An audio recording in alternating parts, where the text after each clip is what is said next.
Hey guys, Sensei George here. Let me paint a scenario for you.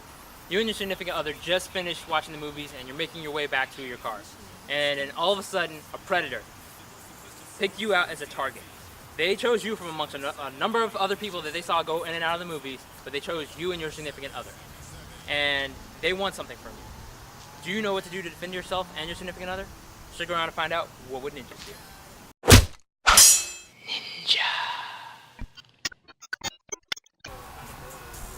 Yo, man, you got the time?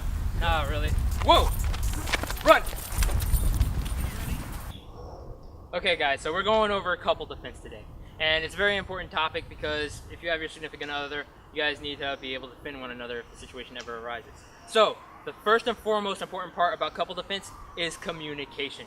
Not during the conflict, that's important too, but before the conflict. You guys have to develop your game plan so that if anything ever does arise, you know who's going to be the main aggressor, who's going to take cover, who's going to call 911. These are very important discussions that you need to have beforehand so when the situation happens, you're not lost and confused about what to do.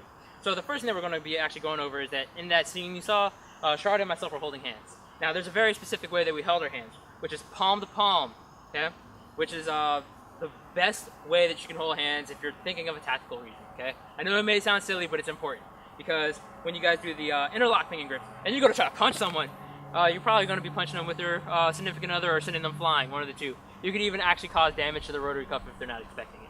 So it's very important that you, A, know how to hold the hand. Another benefit behind this is that if I needed to release the strike, I can come in and follow up with my power hand or lead and combo with that. However, if I were underneath, okay, and I went to go to try to do that, the arm is closed and I may not be able to do it. And what you just happen to see too, is her elbow hyperextended. That wasn't even like scripted or anything. I went to go, her elbow popped up. If she was holding on for her dear life, I would have broke her arm in that small instance to try and punch someone. That's a no-go, yeah? So by having your arm over top and open palm, you can come in for those punches. You won't be dragging your significant other along with you for the punch. It might look cool for an anime, you know, double KO, but it's not gonna work that way, yeah? So make sure you stay over, and one other reason behind that as well is because now with my arm, I'm actually able to use that to whip and control her. To say if someone came out, I can control her behind me and create a buffer between me and the other person so they can't actually reach for her. And that's very important. If we were to lock our arms the other way, and I was now underneath, and I try to whip her behind me, it may work a little, but what you're gonna notice is that my forearm is not sitting on hers. Her arm can move behind me without her moving at all. However, when I'm over, my elbow locks across her forearm and I can move her behind me a lot easier. So if I happen to pick up on a stimuli before her, it would become extremely useful. So if I have Sir Kirk Knight of Green come out real quick to show you guys something. I'm a martial artist. I spent plenty of years studying and picking up on different cues and indicators of whether someone's up to something. So he started approaching and I see his hand go inside of his pocket. We're holding hands.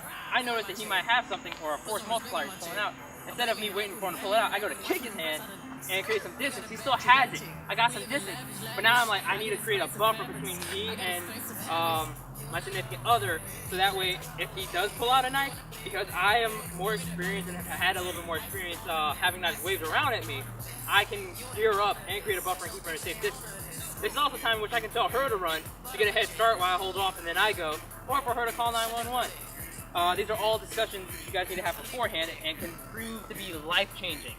So we can go into this a little bit deeper. There's a lot of different aspects that you can do behind this art, and really controlling multiple persons, either having a multiple person attacker when you're with someone, or just basic defense. So stick around for part 2 and how we're going to go into this deeper for couples defense. So you just finished watching Couples Defense with Sensei George and with the assistance of Sir Kirk Knight of Green. And thank you guys for watching. Like, comment, share, subscribe, and let us know if you want to see anything else covered down below. Thank you for watching. どうもありがとうございました。